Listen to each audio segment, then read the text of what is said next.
jangka pendek di dolar Kanada, rebound USD CAD menghadapi NFP ya ini.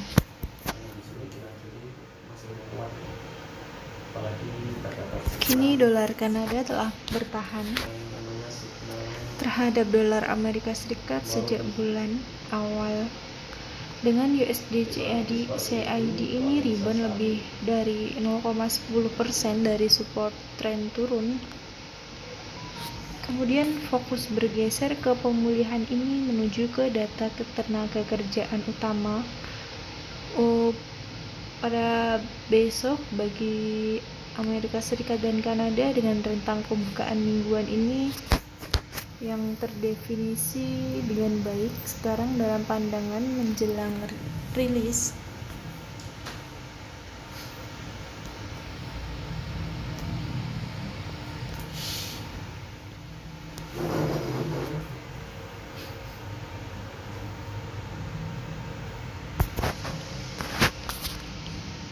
Di sini kita catat bahwa USD CAD ini telah jatuh ke support pada pembukaan bulan Juni atau terendah bulanan mencari infleksi. Dari sini dolar terus bergerak lebih rendah ke penutupan bulan Juni.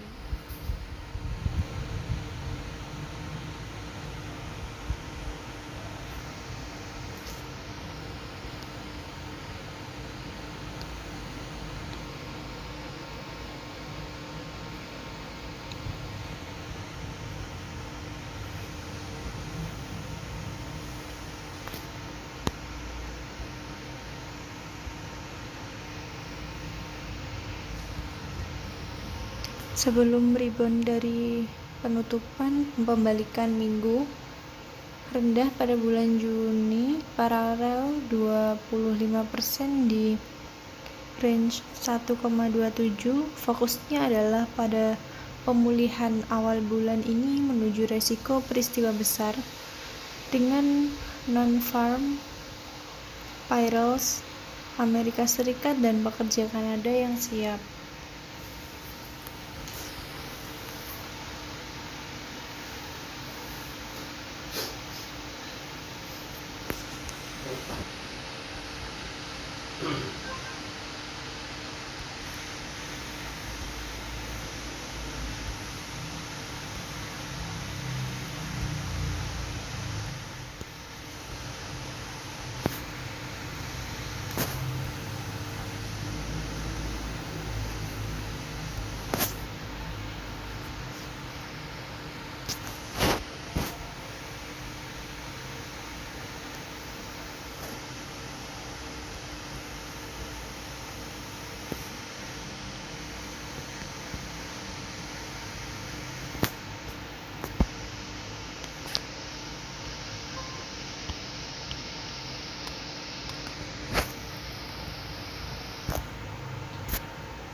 Kita amati lebih dekat lagi pada aksi harga loaning, menunjukkan perdagangan USD CAD ini dalam batas-batas formasi garpu rumput turun memanjang dari tertinggi bulan Mei hingga Juni, dengan harga menguji sebagai resistensi di awal minggu.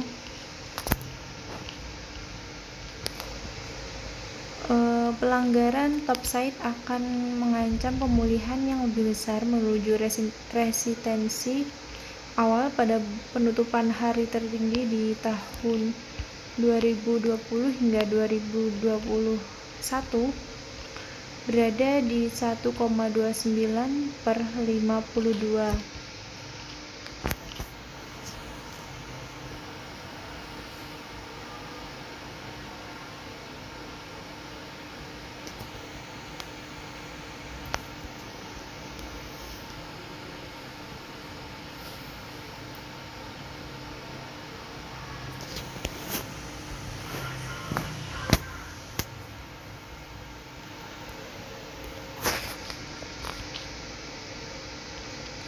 Juga pembatalan bearish yang lebih luas sekarang diturunkan ke tertinggi pada bulan Mei di 1,307 Penutupan di atas ambang batas ini akan diperlukan untuk memindai